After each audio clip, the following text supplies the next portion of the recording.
ভারতের ৭ রাজ্য দখল নিয়ে বিডিআর কমিশনের প্রধান মেজর জেনারেল অবসরপ্রাপ্ত এএলএম ফজলুর রহমানের ফেসবুকে করা মন্তব্য তার ব্যক্তিগত বলে জানিয়েছে পররাষ্ট্র মন্ত্রণালয়। শুক্রবার এক সংবাদ বিজ্ঞপ্তিতে ওই মন্তব্যের ব্যাপারে সরকারের অবস্থান স্পষ্ট করেছে পররাষ্ট্র মন্ত্রণালয়। বিজ্ঞপ্তিতে বলা হয়, ওই মন্তব্য বাংলাদেশ সরকারের অবস্থান বা নীতির প্রতিফলন নয়। সরকার কোনোভাবেই এ ধরনের বক্তব্য সমর্থন করে না বা এর সঙ্গে ঐকমত্য পোষণ করে না। এছাড়া মেজর জেনারেল অবসরপ্রাপ্ত এএলএম ফজলুর রহমানের ব্যক্তিগত মন্তব্যের সঙ্গে বাংলাদেশ সরকারকে সম্পৃক্ত করা থেকে বিরত থাকার জন্য বিজ্ঞপ্তিতে সংশ্লিষ্ট সবার প্রতি আহ্বান জানানো হয়েছে।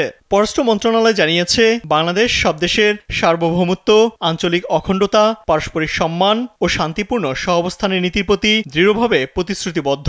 এখন যে কোনো ব্র্যান্ডের পুরাতন এসি বদলে নতুন ওয়ালটন এসিতে উপভোগ করুন 25% ছাড়।